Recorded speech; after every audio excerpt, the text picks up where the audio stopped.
Muy buenas, hoy nos metemos de lleno en un momento clave, en un disco que lo cambió absolutamente todo para una banda legendaria. Hablamos de Genesis, de cómo una crisis casi los borra del mapa y de cómo de ahí salió pura magia. Vamos a ello. Y ojo, que antes de arrancar hay que dar las gracias a quien las merece. Toda esta maravilla de historia la podemos contar gracias al increíble trabajo del blog La Playlist del Yello. Este análisis se basa en su difusión, así que, de verdad, un aplauso para ellos. Venga, vamos al lío. Para entender esto, tenemos que viajar en el tiempo. Vámonos a finales de los 70. Una época bastante chunga para los grandes del rock progresivo. Las cosas se estaban poniendo feas. A ver, ¿qué se hace cuando el mundo de la música de repente parece que te da la espalda? Imaginaos el percal. Sois una de las bandas más tochas del planeta, pero llega el punk, la new wave y vuestro sonido épico y complejo se queda de la noche a la mañana como algo del pasado. Esa fue la pregunta que Genesis tuvo que responder. Y es que lo suyo fue la tormenta perfecta. No era una cosa, eran tres. Primero, lo musical. El rock progresivo era un dinosaurio. Segundo, la banda. Se les acaba de marchar el guitarrista, Steve Hackett, y se quedan como un trío, algo totalmente nuevo para ellos. Y por si fuera poco, el drama personal, Phil Collins coge las maletas y se pira a Vancouver a intentar, a la desesperada, salvar su matrimonio. O sea, la banda en pausa y con un futuro negrísimo. Pero, ¿cómo se sale de un agujero así? Pues aquí viene lo bueno. Porque mientras Genesis estaba, digamos, en el congelador, sus miembros no se quedaron de brazos cruzados. Este parón forzoso se convirtió en una especie de laboratorio de ideas. Y aquí es donde la historia se pone súper interesante, porque vemos dos caminos que no podían ser más distintos. Por un lado tienes a Tony Banks y Mike Rutherford, que siguen a lo suyo, haciendo discos en solitario muy cerebrales, muy Genesis, ¿no?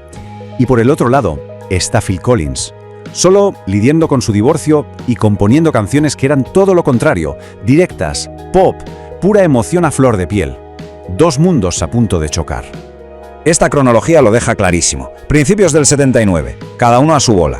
A mitad de año vuelve Phil Collins, con el corazón roto, pero ojo, con un arsenal de canciones nuevas bajo el brazo. Y para finales de año, reunión. Se juntan en Estocolmo, en los famosos estudios de ABBA, ni más ni menos, a ver qué salía de todo aquello. Y de esas sesiones salió una portada que ya es historia del rock, la del personaje Albert. La anécdota es buenísima porque el artista, Lionel Coachlin, casi pierde la carpeta con todos los dibujos en un restaurante justo antes de la reunión con la banda. Imagínate. Por suerte la recuperó y a Genesis le flipó ese pequeño personaje. Y llegamos al meollo, a la gran pregunta, el sonido. ¿Qué narices era Duke? ¿Era el último coletazo del Genesis progresivo o era el nacimiento de una nueva banda de pop? Pues ni una cosa ni la otra, o más bien las dos a la vez. Mirad, la clava está aquí. Los tres juntos compusieron una suite larguísima, de casi media hora, contando la historia de Albert. Pero fueron listísimos, decidieron no sacarla toda de golpe. ¿Por qué? Pues porque se olían que la crítica se les iba a echar encima con las comparaciones con sus viejas glorias como Super Ready. Así que, ¿qué hicieron? La partieron en trocitos, ¡zas! Y esparcieron los pedazos por todo el disco. Estas 6 canciones son las piezas de ese puzzle. Pero en la gira, ahí sí, las tocaban todas seguidas, presentándolas como la historia de Albert. Era su manera de guiñar un ojo y decir, tranquilos, que seguimos siendo nosotros.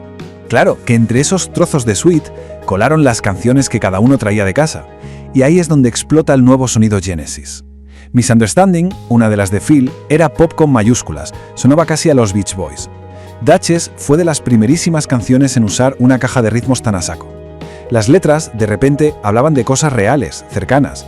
Estaban, sin saberlo, inventando el sonido de los 80. Y vamos con la gira, porque lo que hicieron en 1980 fue una auténtica locura.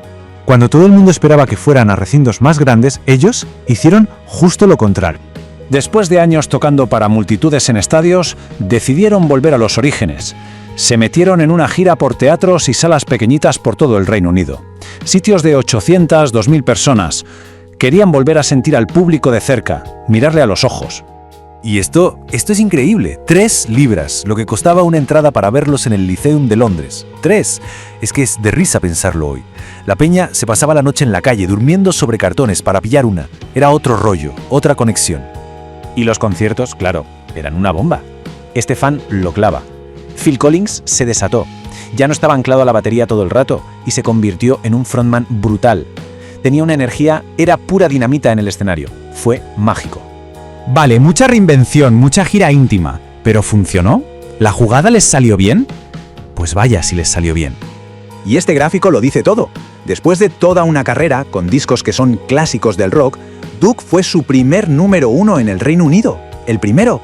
Un exitazo comercial rotundo que nadie se esperaba. Pero es que Duke fue mucho más que un disco de éxito. Fue literalmente el disco que salvó a Genesis. Creó el puente perfecto entre su pasado más complejo y su futuro como estrellas mundiales del pop rock que reventarían estadios en los 80. Así que nos queda esa pregunta en el aire.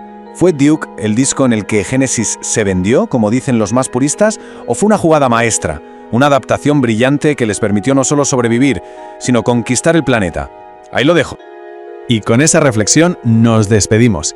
Si os ha gustado este viaje a la historia de Duke, recordad de dónde viene todo esto, del blog La Playlist del Yello.